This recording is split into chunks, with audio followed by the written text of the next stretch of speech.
morning, Your Majesties. Welcome back to my YouTube channel. For those of you that are new here, welcome to my YouTube channel. And happy Sunday. I hope you guys are having a good Sunday. Let me know what you guys are doing. Probably nothing because it's a lazy Sunday. Or I don't know. Let me know what you're doing because I want to know. So, okay. I have a story time for you guys. I came across this. I saw this yesterday and I'm like, I got to read this to my subscribers. It's called The Cursed Carnival. Now, I love me a cursed carnival. Okay. And it goes, Sam had always been the type of boy who craved adventure in the sleepy village. Hi, Mika. Where nothing exciting ever seemed to happen. He yearned for something more, something beyond the mundane routine of daily life. So when the traveling carnival rolled into one foggy evening, its garish lights flickering in the distance, Sam's curiosity got the better of him. The villagers were suspicious of the carnival, whispering among themselves that it was cursed, that those who entered never returned the same. Oh boy. But Sam dismissed their warnings as silly superstitions, too eager to experience the thrill of the unknown. That night, after his parents had gone to bed, Sam slipped out of the house and made his way towards the carnival. The fog was thick, clinging to the ground like a living thing, and the further he went, the more the village seemed to disappear behind him. The music from the carnival floated through the mist, eerie and distorted, and the laughter of the few people had an edge to it that made Sam's skin prickle. But he pressed on, his excitement outweighing the growing unease in his gut. As Sam reached the carnival, he noticed that something was off. The lights, which should have been bright and inviting, flickered weakly as though struggling to stay alive. The rides moved with an agonizing slowness, creaking and groaning as if they were ancient.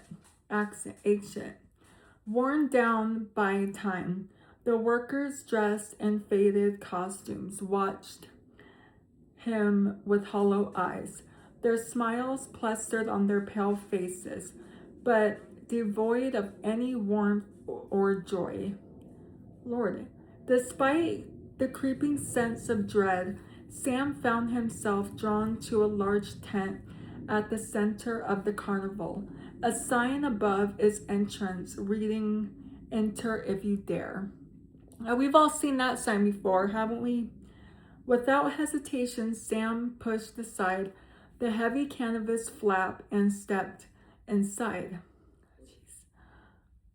The moment he crossed the threshold, the music outside cut off abruptly, leaving him in an eerie silence.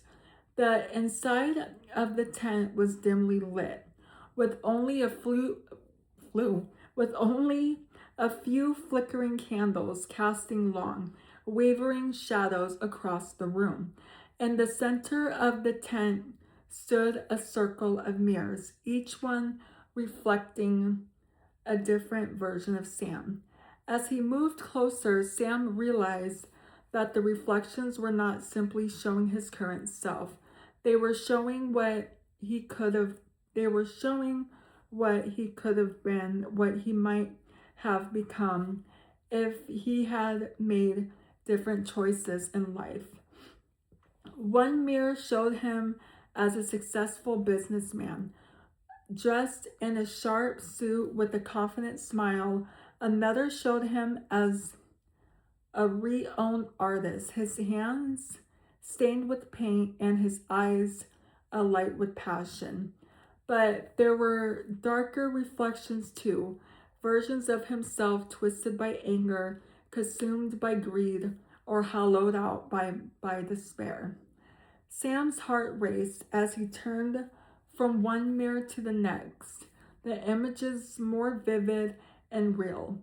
With each passing moment, suddenly the reflections began to move on their own, stepping out of the mirrors and surrounding him. Oh, Sam. Sam. Come on now. They closed in, their eyes gleaming with an unnatural light, their faces twisted into cruel smiles. Panicking, Sam backed away, only to find that the tent walls had vanished, leaving him trapped in a maze of mirrors and endless reflections. Everywhere he looked, he looked Everywhere he looked, his own face stared back at him, each expression more sinister than the last.